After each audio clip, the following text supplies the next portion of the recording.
Hi, my name is Dr. Rayshawn Ray, aiming to speak truth to power, and this is my daily thought. This is um, recommendations or suggestions from a friend or a scholar to another friend who's a cop. And who I'm talking about, people from my hometown, from Murfreesboro, Tennessee, will know who I'm talking about. We played football together. We were friends. We've been friends for over 20 years. He wore number 25 when we were playing. Of course, we won a lot of games, won championships. Got to always plug that in for Riverdale High School in Murfreesboro, Tennessee.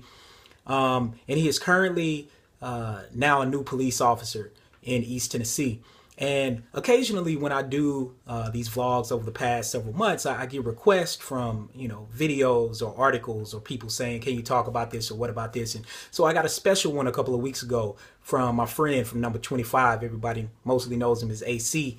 In fact, we even went on our high school senior trip together with Thomas James and Brian Travis to Orlando, Florida, to Disney World, and have fond memories of that particular trip. But he sent me a video and he said, "Hey, I'm a new police officer.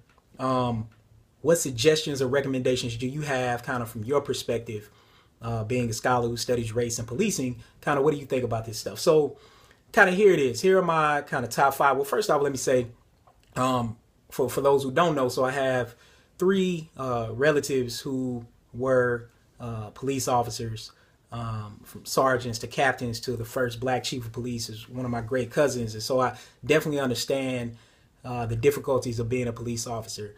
As a scholar, I have a large study with Dr. Chris Marsh with Prince George's County Police Department, evaluating their body-worn camera program as well as conducting implicit bias. So I've been studying this for the past few years, doing direct research on it. And then I also serve on a community committee that is evaluating or kind of reviewing promotions, disciplinary actions, and practices of the police department. And this is a large police department. Prince George's County has about 1 million people, about 2,000 police officers, 550 square miles. So we're talking about a large space. But to AC, here are the five things that I will leave you with. First, congratulations. Really, really congratulations. This is a big deal. You've always helped people from day one.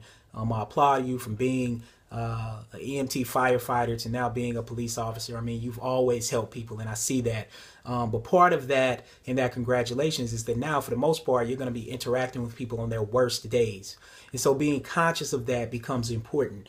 The next thing I would say, the second thing I would say is really visit the neighborhoods that you're going to be working in. Oftentimes, you're going to have a district that's part of your unit where you're going to be working. Really learn those neighborhoods. Engage in community policing like people used to do decades ago. And what's interesting is, I hear a narrative from cops, and I get this part. They say, "Well, I don't really want to, sleep where I eat. I don't want to put my family where I police at." And I definitely get that. I can only imagine how difficult that is. But on the other hand, back when crime was much higher, because crime is much lower now. I know we see a lot of stuff in the media, but crime is literally has been at an all-time low over the past 5 to 10 years or so.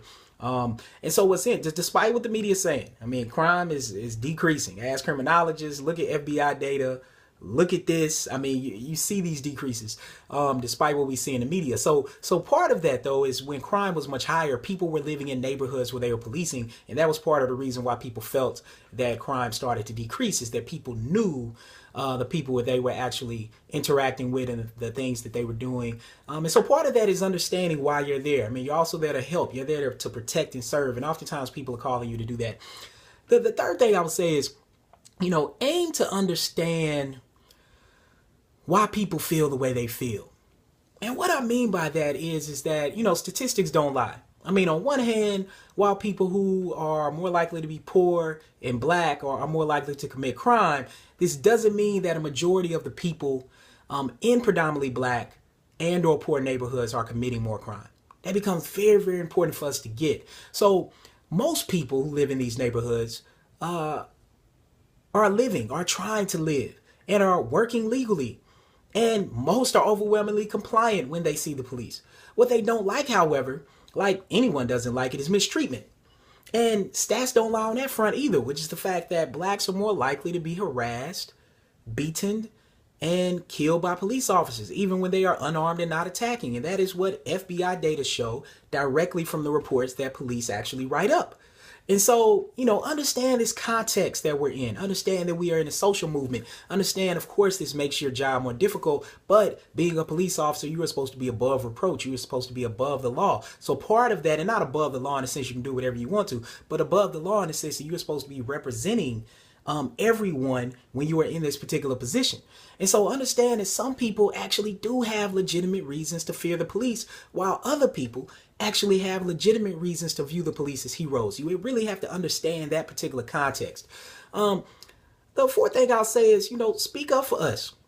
Explain why people feel the way that they do.